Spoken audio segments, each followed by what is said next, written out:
Magandang hapon po mga kapatid. Binabati ko kayo ng magandang hapon. Alam nyo kapatid, meron pong nag-comment sa atin. At kung ikaw ay isang mananampalataya, natitiyak ko na hindi mo ito magugustuhan. Yan po yung kanyang comment mga kapatid. Lagay natin sa screen. Yan, pakibasa mga kapatid. Sabi niya, yung Bible daw peke. At yung mga taong gumawa nito, mga may saltek at bobo. Yan yung kanyang sabi. Alam nyo kapatid, may dalawang bagay lang akong naiisip sa taong ito. Unang-una, tingin ko sa kanya, baka meron itong ibang Diyos na pinaniniwalaan. O di kaya, baka hindi ito naniniwala na may Diyos. Meron talagang mga tao na hindi naniniwala sa Biblia. Pinalalabas niya yung gumawa daw ng Biblia, meron daw saltek at bobo yung mga gumawa. Alam nyo kapatid, sa Biblia kasi, hindi naman tao ang gumawa ng Biblia. Naisulat ang Biblia, nangaudyukan sila ng Espiritu Santo at sila'y nagsasalitang galing sa Diyos. At hindi dumating ang hula ng kasulatan sa sariling pagpapaliwanag ng tao, kundi ito'y nanggaling sa Diyos. Ganito ang ating mababasa sa 2 Korinto ng 1 ng 20 ng 21. Yan kapatid, pakibasa lang po sa screen. Yan kapatid, naisulat ang Biblia hindi galing sa sariling pagpapaliwanag ng tao. Yan, sila'y nangaudyukan ng Espiritu Santo at sila'y nagsasalitang galing sa Diyos. Ang Biblia mga kapatid, hindi ito sulat na nanggaling sa sariling pagpapaliwanag ng tao. Ang tao na isulat ang Biblia o nagsalita ang mga apostol o ang mga propeta, naudyukan itong kasulatan, naudyukan sila ng Espiritu Santo para maisulat itong kasulatan. Yan kapatid, kaya ang kasulatan hindi yan galing sa sariling pagpapaliwanag ng tao. Yan ay nagmula sa Diyos. Kaya nga kung tawagin ng Biblia, salita ng Diyos kasi galing sa Diyos. Yung mga isinulat ng mga propeta at ng mga apostol. Ayan, yung sulat na yan sa Biblia mga kapatid, yan ay hinadya ng Diyos, iningatan ng Panginoon sa matagal na panahon para sa ating panahon at sa mga susunod pang panahon. Iningatan ng kasulatan para mabasa natin hanggang sa mga susunod pang panahon, hanggang sa dulo ng panahon. Iningatan ng Diyos yung kanyang salita para sa atin mga kapatid. Ganito ang ating mababasa sa Aklat ng Awit ng 102 verse 18. Ganito ang sabi, ito'y isusulat na nauukol sa laing susunod at ang bayang lalalangin ng Panginoon ay pupuri sa Kanya. Sabi ng Biblia, naisulat pala ito para sa lahing susunod. Yan, tayo ngayon.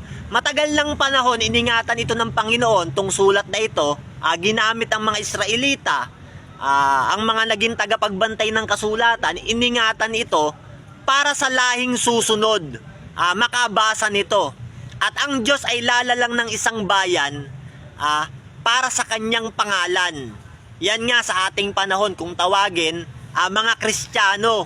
Sa iba't ibang bansa, manggagaling ang isang bayan para sa Panginoon. At yang isang bayan na yan mga kapatid, yan ang mga taong naniniwala sa Biblia. Yan, yung bayang lalalangin ng Panginoon. At nalalang na yan sa ating panahon. Nabuo na ang Kristiyano sa iba't ibang bansa. Yan kapatid, yung mga taong naniniwala sa Biblia na naabot ng Ebanghelyo ni Kristo. At yan kapatid, no? Etong tao na to, hindi siya naniniwala sa Biblia. Ako, natitiyak ko, pag hindi ka naniniwala sa Biblia, hindi ka kasama doon sa bayang lalalangin ng Panginoon. Yang kasing bayang lalalangin ng Panginoon kapatid, no, merong sinasabi sa aklat ni Isaiah na 61 ng 11. Ganito ang sabi, sapagkat kung paanong ang lupa ay tinutubuan ng pananim at ang halaman ay tinutubuan ng natatanim sa kanya, ganon pasisibulin ng Diyos ang katwiran at kapurihan sa lahat ng mga bansa. Yan, sisibol ang katwiran at ang kapurihan sa lahat ng mga bansa. Yan nga kasi, pupurihin ng mga Kristiyano o ng bayan ng Diyos na kanyang nilalang ang ating Diyos sa iba't ibang bansa. At yang bayan ng Diyos na naniniwala sa Biblia, yan ang titira sa bagong Jerusalem. Yan kapatid, kaya mahalaga na ang tao naniniwala sa Biblia.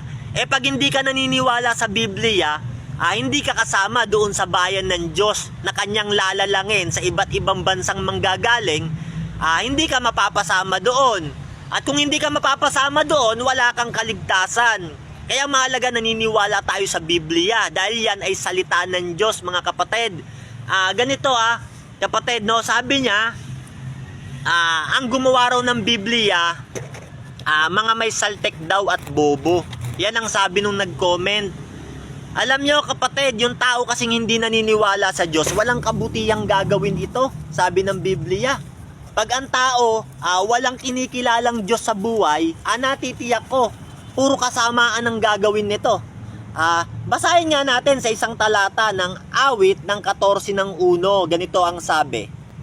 Ang masama ay nagsasabi sa kanyang puso, walang Diyos. Sila'y nangapapahamak, sila'y nagsisigawa ng kasuklam-suklam na mga gawa. Walang gumagawa ng mabuti. Sabi ng Biblia, yung masama daw, nagsasabi sila sa kanilang puso, walang Diyos Yan. Sa kanilang buhay, wala silang kinikilalang Diyos. Hindi nila kinikilalang may Diyos. Sila'y nagsisigawa ng kasuklam-suklam na mga gawa. Kasi nga, walang kinikilalang Diyos, kaya puro kasamaan ang ginagawa. Kaya sabi ng Biblia, walang gumagawa ng mabuti. Pag ang tao pala hindi kumikilala sa Diyos, walang kinikilalang Diyos sa kanyang puso, sa kanyang buhay, eto sigurado ko mga kapatid sa inyo, puro kasamaan ang gagawin nito. Kaya sa Biblia mga kapatid, mahalaga na kilalanin ang Diyos. Yan kapatid. Kung hindi mo kikilalanin ang Diyos, wala kang kinikilalang Diyos, wala kang alam sa kasulatan, puro kasamaan ang gagawin ng tao. Kaya ang Diyos nagpapakilala sa tao para ang tao gumawa ng mabuti sa kanyang kapwa at matakot sa Diyos. Alam nyo kapatid, isang bagay na pinaniniwalaan ko kaya may Diyos. Alam nyo mga kapatid kung bakit ako naniniwalang may Diyos? Isang bagay lang mga kapatid, tignan mo yung kapaligiran. Makikita mo totoong may Diyos Bawat nilalang ng Diyos makikita mo na buhay siya at totoo. Merong sinasabi sa aklat ng Biblia dito sa Roma ng 1:20. Yan, ganito ang sabi ni Apostol Pablo sa kanyang sulat. Sapagkat ang mga bagay niyang hindi nakikita, buwat ng lalangin ng sanlibutan, ay nakikitang maliwanag, sa pagkatanto sa mga bagay na ginawa niya, maging ang kanyang walang hanggang kapangyarihan at pagka-Diyos, upang sila'y walang maidahilan. Sabi ng Biblia, yung mga bagay niyang hindi nakikita, buwat ng lalangin ang sanlibutan, ay nakikita ng maliwanag. Yung mga bagay daw noon na hindi nakikita, nung lalangin na yung sanlibutan, nakikita na siya ng maliwanag sa pagkatanto sa mga bagay na ginawa niya. Sabi ng Biblia, sa pagkakaalam sa mga bagay na ginawa niya. Ngayon, alam na natin, sabi ng Biblia, kitang-kita na natin yung nilalang ng Diyos. Nagpapatotoo yung kapaligiran na siya'y totoong buhay. At sabi ng Biblia, sa pagkatanto sa mga bagay na ginawa niya, maging ang kanyang walang hanggang kapangyarihan at pagka-Diyos upang sila'y walang maidahilan. Yang kapatid, pinatototohanan ng kapaligiran at ng mga hayop na nilalang ng Diyos, ng mga puno, ng mga bulaklak, na totoong may Diyos para ang tao walang maidahilan. Kaya nga kung papansinin mo yung mga puno, meron silang iba't ibang kulay, yung mga halaman, yung lupa, nagpapatotoo ito ng walang hanggang kapangyarihan ng Diyos para pag dumating ang kamatayan sa tao, wala tayong maidadahilan. Hindi natin pwedeng sabihin na pag dumating sa atin ang kamatayan, o Diyos, totoo ka pala. Kala ko hindi ka totoo. Kaya kala ko kunwari ka lang, kaya hindi kita kinilala sa lupa. Yan kapatid, sasabihin sa atin ng Diyos sa kabilang buhay, hindi mo ba nakita yung aking mga nilalang? Yung aking mga nilikha? Yan kapatid. Kaya sa Biblia, sabi ng Biblia, upang ang tao walang maidahilan. Ayan, nagpapatotoo yan yung ating kapaligiran na merong totoong Diyos.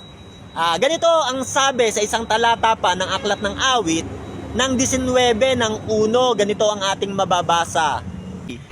Ang kalangitan ay nagpapahayag ng kaluwalhatian ng Diyos at ipinakikilala ng kalawakan ang gawa ng kanyang mga kamay. Sabi ng Biblia, yung kalangitan daw nagpapahayag ng kaluwalhatian ng Diyos at ipinakikilala ng kalawakan yung gawa ng kanyang mga kamay.